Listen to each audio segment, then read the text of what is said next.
Joining us now, awesome story. She's getting ready for her second Olympics as a triathlete. She is a Carroll County native, went to North Carroll High School. She is a world champion. It's a pleasure for us to welcome into the program here on GCR, Katie Zaferes, who joins us now on the show.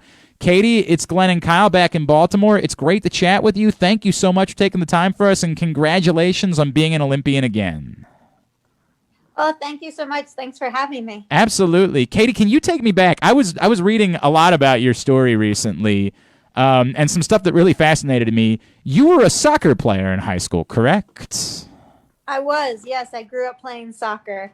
So tell me how a high school soccer player picks up track and field and then ends up becoming world champion triathlete. That doesn't seem like a story that comes about just every day.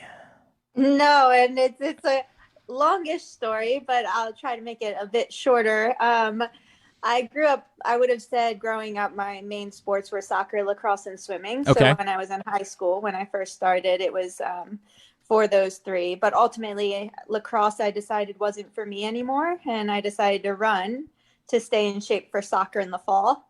However, my first year of running, I did quite well in the state championships and had some success. And so I was a little like, oh, what do I do? Do I run? I love soccer. And so I went out for the soccer team, made the team, but asked the coach how much I would get playing time. And he said, oh, like, it wasn't like a great answer. So ultimately on picture day, I ended up changing from my soccer uniform into a cross-country uniform. It's like the magic. You're making the announcement, hey, sorry, I'm not on this team anymore. Yeah. It was so hard because it was all the girls I grew up playing with and just super close with, but made new friends with cross-country, kept the old ones, and ended up going to Syracuse University to run. And when I was there, I got recruited by USA Triathlon, which has a program, an Olympic pipeline, that basically they identify athletes who run Division I and have a background in swimming. And Okay. That was me. Wow. And so when somebody approaches you about triathlon, because somebody approached me about triathlon, I'd say, are you insane? I would die. They approach you about triathlon and you're like, yeah, that sounds kind of cool. I might be interested in doing that. Yeah, like right after high school, I'd done like the South Carroll Try to Win triathlon with my dad, and Okay. we did it like a couple years. It was just for fun and something to do with him, and it wasn't anything I took seriously, nor did I know like I could be a professional athlete in it or that it would eventually be my job. But I really like having the three disciplines, and after learning how to do the bike, it's like my type of sport in the sense that you can't get bored, and like swimming, like I don't know, I get bored looking at the line. Like running, I don't like running in circles. So triathlon's the sport for me. Okay, so but is there any point where you're like, oh my God, I still have to, like, I've already done all this and I still have this much more to go? Like, do you deal with any of those feelings as you're competing? Oh, for sure. Okay. But I've worked really hard to learn how to deal with them the best I can. All right. What do you mean by learning about I've been told it's like riding a bike. When you say you had to learn Had you never ridden a bike before? the bike side of things. Yeah, I rode around my neighborhood, but it's a little bit different riding around your neighborhood than competing with the best in the world in triathlon. And a lot of our courses are criterium type courses. So it's draft legal, which means that we all ride in a pack. You can ride right on the wheel of the person. It's not the type of racing I do is called ITU. And it's different from what a lot of people probably know about long distance triathlon, Ironman, half Ironman, where you're not allowed to draft. But we're right on the wheels of each other. Therefore, you need to be really good at the skills. And most of our bikes, for instance, the Olympics, will be 8 laps of 5K. Okay. And so you need skills to do it. So I was strong on the bike, but I wasn't necessarily technically savvy. I remember my very first one. I was riding, and one of the girls who eventually became my friend, but she was like, what are you doing? And I was like, I have no idea. Wow. Wow. And later she was like, that was a fair answer. I mean, you genuinely didn't know what you're doing. Apparently, you figured it out at some point because you're pretty freaking good at it now. Katie Zaferes is with us here on GCR. She's getting ready for her second Olympics. She's a triathlete from Carroll County. Katie, as you know, this is like to be a triathlete, you truly have to be a world-class athlete. And it's taking nothing away from anybody who's a cyclist or a runner or a swimmer alone, because they are all world-class athletes. But this is an upper echelon. Like, did you know that you were that type of athlete, that you could do this when you first dabbled? Like, or did you sort of say like, yeah, I'm pretty good, but this is, I don't know if I'm quite that as far as my athleticism is concerned. I think for me, I've always known, even as a runner, that the harder a course is or the harder a race is, the better I am. I'm more of I would identify as strong more than speedy. And I think for me, when I was first starting triathlon, like, because I was learning a whole new sport, I wasn't really looking at like, oh, how far I can go, because I was so focused on just figuring out what triathlon was and how to do it, that it kind of like, I sneakily climbed the ranks without any pressure as I was learning the sport. And then as soon as I got to Rio for 2016 Olympics, I'd only been doing the sport for 3 years. I'd started as a pro in 2013 and then competed in my first Olympics in 2016. And so I was really disappointed after Rio, but I think that's because like I had just been learning and didn't really have it nailed with like the professionalism of triathlon and of learning my sport, and now taking ownership of it. And so that's kind of the changes I've made from 2016 to like now. When you talked about the first time you did a triathlon, like, had you known that, had you just like looked down at your Fitbit and said that, oh my God, I just swam for 15 miles today, I didn't even realize, or was like taking off such a big bite to chew the first time something that you were even a little bit concerned about the possibilities of?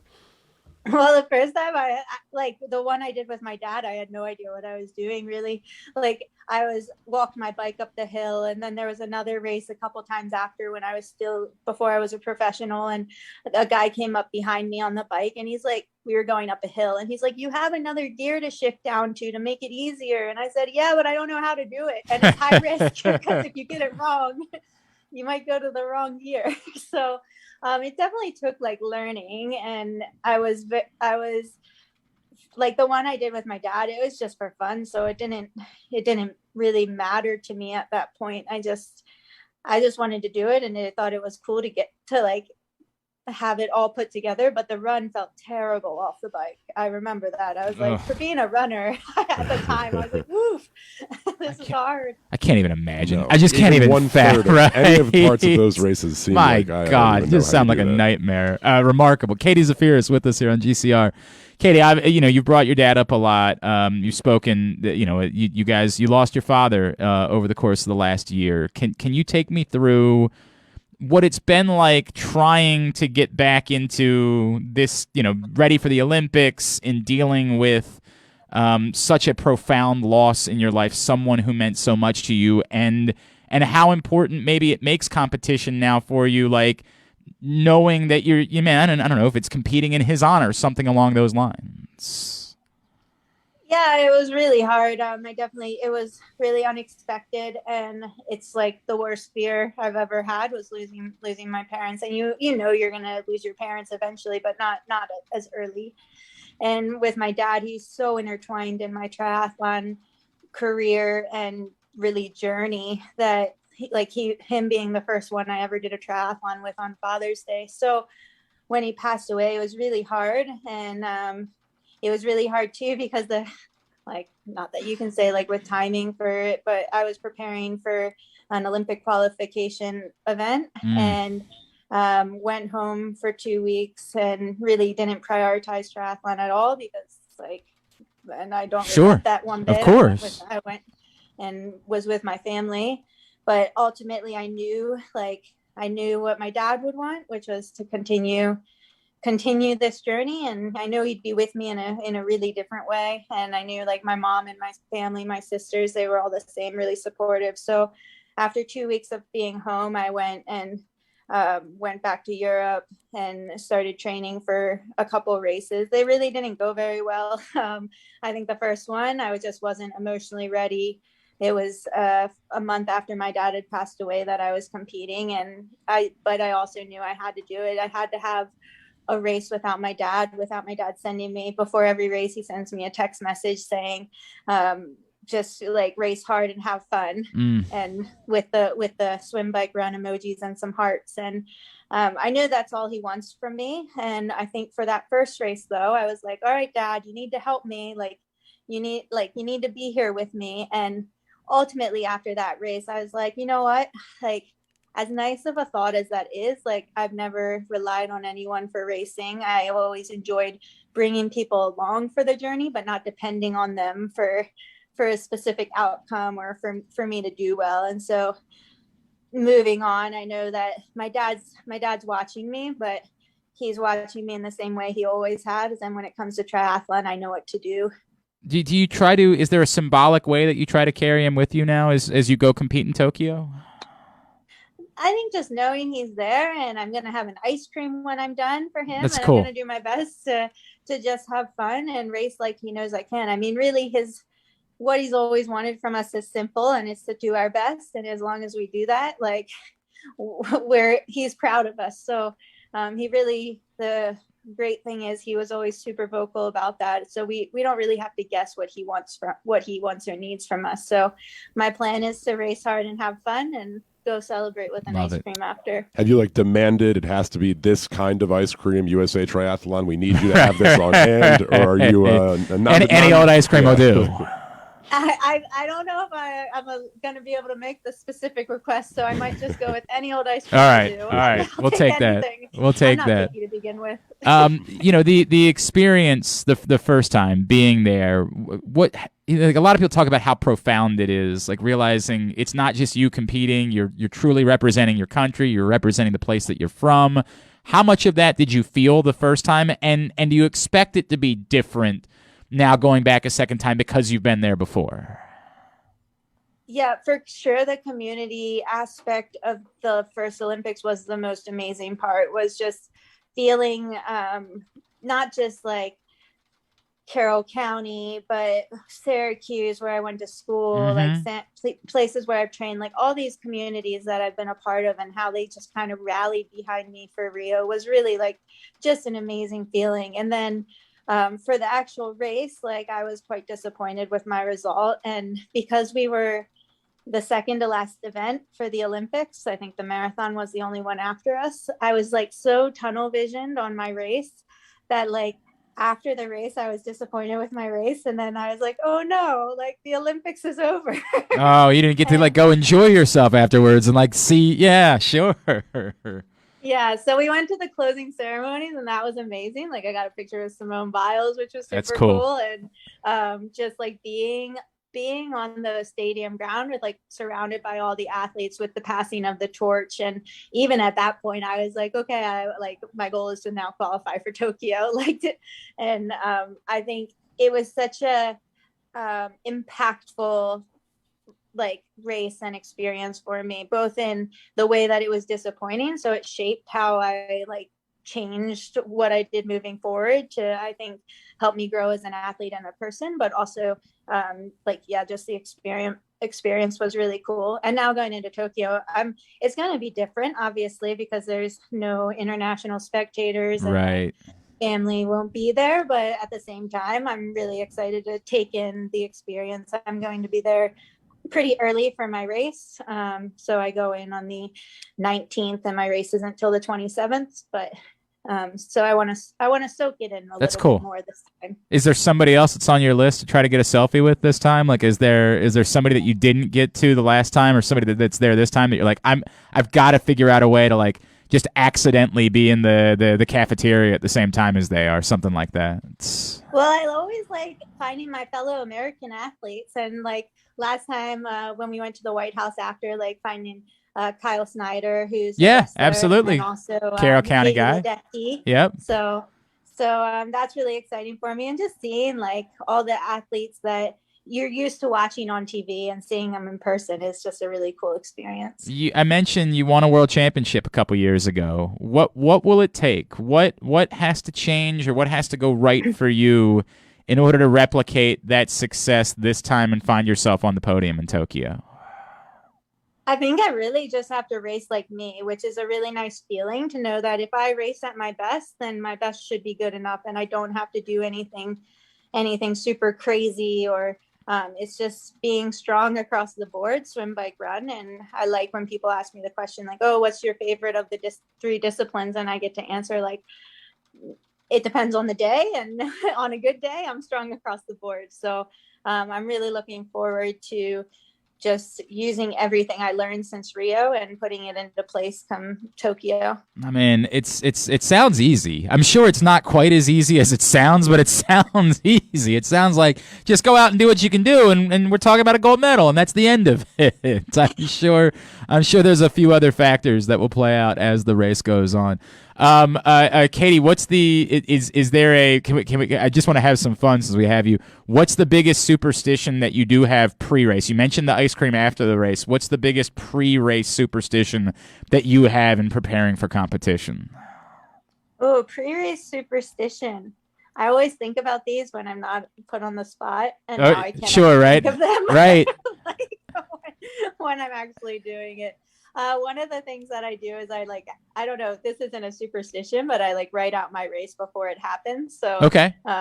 The night before the race, I actually write it out and have the whole thing. And on the good races, when it goes exactly as planned, it's pretty cool to look back on. Do you stick to the Michael Scott carbo load chicken Alfredo kind of thing before you have your race? No chicken Alfredo. What is the pregame meal? Like, how do you make sure you're fueled for that This race? was the only part of racing I was ever good at, was the carbing up part. That was the only part I was any good at. Well, you definitely don't want to be hungry. Yeah, I like to have rice. And usually it'll be, I actually do a lot of Indian food, which seems like it would not be I cannot. That is insane to me that you would do that before competing in a triathlon. I'm sure it'll be very tough to find rice in Tokyo. It is not spicy. I am a very mild. Wait, what is the point of having Indian food if you're not having spicy Indian food? I think that's what probably the restaurants think as well. But I enjoy it. So what is your go-to dish at an Indian restaurant? Oh, well, now I'm getting my Indian and my Thai butter chicken. Okay, I mean, can't go wrong. Sure. I mean, butter chicken's delicious. There's no way that would be a problem whatsoever. And then if in some weird world they told you you can't compete, what would you be doing if you weren't a triathlete? If they had never visited you that day and said, hey, we hear you got some swimming in your background, we're looking for a triathlete, what would you be doing? What would Katie Zaferes' life look like right now? Oh, it would be so different, because also I met my husband in Tijuvaras, Hungary, out of triathlon. Right. Yeah. So I'd be a physical education teacher most likely. Would it be back here? Would you would you have stayed in Carroll County your whole life? I don't know. Okay. I think I really liked where I went up to school, but it was too much snow for me. I mean, now we're in North Carolina based. We just bought a house in Cary, North Carolina. So I definitely think I'd be East Coast based, but maybe not exactly Hampstead. It's my favorite place to grow up. Well, I don't know what you're saying. Hampstead is so lively. There's so much happening in Hampstead. I do love it. It's nice. It's a very nice part of town. There's not a lot of places to hang out. I think there's Greenmount Station, and that's about the list as far as places. Greenmount Station's quite good. I want to make sure I am not knocking Greenmount Station in any way. I have made quite a few trips, despite being a Baltimore County guy. I've made trips out to Hampstead just to go to Greenmount Station. It's a cool place. All right, Katie, what can we plug for you? Social media, website, anything. Where can local sports fans be following you as you're on this journey to Tokyo and your second Olympics and trying to win a medal? Yeah, you can follow me on Instagram at KZaferes6. Also, my husband, who follows me around, is very good to follow as well, T Zaferes. And we have Facebook, and it's Katie Zaferes triathlon page, and my name is challenging. So yeah. So I was like, no one's gonna be able to follow me.